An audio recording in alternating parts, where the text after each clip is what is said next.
Hi friends, ఈరోజు శ్రీరామనవమి కదా. అందరికీ ముందుగా శ్రీరామనవమి శుభాకాంక్షలు అండి.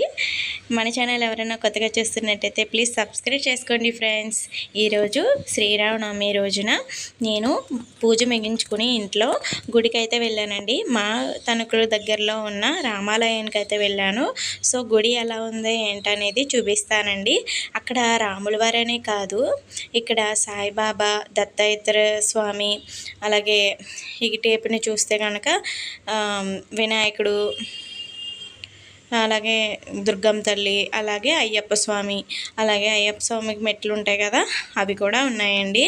ఇక్కడికి వస్తే మనం ఒక దేవుడిని కాదు 4 దేవుళ్ళని దర్శించుకున్నట్టే ఉంటుందన్నమాట. మొత్తం అంతా కూడా ఈ గుడిలోనే మనకి దేవుళ్ళు ఉన్నారేమో అనిపిస్తుంది. అదే కాదండి, ఇంకో కొద్దిగా ఎదురుకొస్తే శివుడిని కూడా కట్టారనమాట. ఈ మధ్యన కొత్తగా కట్టారనమాట ఈ శివుడి విగ్రహం. ఇది కూడా చాలా బాగుంది. సోమవారాలు అభిషేకాలు కూడా జరుగుతాయండి. అలాగే గురువారాలు సాయిబాబాకు కూడా జరుగుతాయి అభిషేకాలు. శుక్రవారం నాడేమో మన దుర్గమ్మ తల్లికి కుంకుమ పూజలు కూడా జరుగుతాయండి. చాలా గురువారం భోజనాలు కూడా ఉంటాయండి. అలాగే ఇక్కడ ఇవాళ శ్రీరామనవమి రోజున ఇవాళ కళ్యాణం అయితే ఇద్దరు చేయించుకుంటున్నారండి. కళ్యాణం చేయించుకుంటుంటే మిగతా వాళ్ళు భక్తులందరూ కూడా కింద కూర్చుని అలా రాముల వారిని సీతాదేవిని చూస్తున్నారనమాట. వాళ్ళిద్దరు దంపతులు కూడా అలాగా చేయించుకుంటున్నారు. ఇక్కడ ఆంజనేయ స్వామి ఉన్నారు, అలాగే రాముల వారిని ఉయ్యాల పెట్టి ఉంచారనమాట. ఇవాళ అందరూ ఊపుతున్నారనమాట ఈరోజు. సో ఒక్కసారి లుక్ వేసేయండి గుడి ఎలా ఉందో అనేది. చూసారు కదా, జనాలతో నిండిపోయి చక్కగా ఇవాళ కలకల్లాడిపోతుందన్నమాట గుడి. ఈరోజనే కాదు, ప్రతిరోజు చక్కగా సోమవారం అభిషేకాలు ఉంటాయి, గురువారం అభిషేకాలు ఉంటాయి, శుక్రవారం ఏమో కుంకుమ పూజలు ఉంటాయి. ప్రతిరోజు కూడా సందడిగానే ఉంటుందండి ఈ గుడి. చూసారు కదా ఎంత చక్కగా రాముల వారి కళ్యాణం అనేది చాలా చక్కగా జరిగింది కదా. సో చూస్తున్నారు కదా, ఇదే విధంగా అన్ని గుళ్ళల్లో కూడా ఇవాళ ఇలానే జరుగుతాయండి. ఈ కళ్యాణం అనేది చేయించుకోవడం వల్ల చాలా మంచిదన్నమాట. ఇలాంటి కళ్యాణం మనం కూడా చేయించుకోవాలండి. ఆ రోజులు మనకి ఎప్పుడు వస్తాయో తెలియదు, కానీ చేయించుకుంటే చాలా మంచిది. అలా సీతారాముల వారికి కళ్యాణం అయిన తర్వాత ఇక్కడేనండి తలంబరాలు పోస్తారు కదా. ఈ తలంబరాలు పోసినప్పుడు ఎంతమంది కొంగు చాపుతారో.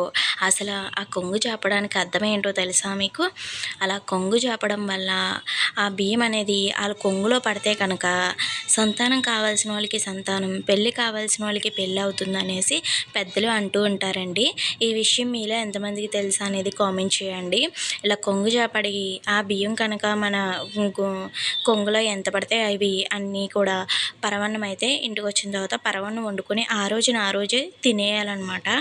ఆ రోజే వండుకొని ఆ రోజే తినేయాలి. ఇలా చేస్తున్నట్లయితే మీకు మళ్ళీ శ్రీరామనవమి రోజున మీకు అబ్బాయి అయితే పుడతారు. అమ్మాయి కావాలంటే అమ్మాయి, అబ్బాయి కావాలంటే అబ్బాయి. మనసారా కోనుకొని మనస్ఫూర్తిగా సేకరించి తీసుకుంటే కనుక పెళ్ళి కావాల్సిన వాళ్ళకి పెళ్ళి, సంతానం కావాల్సిన వాళ్ళకి సంతానం అనేది కలుగుతుందండి. ఇలాగా తలంబ్రాలు పట్టుకోవడం వల్ల.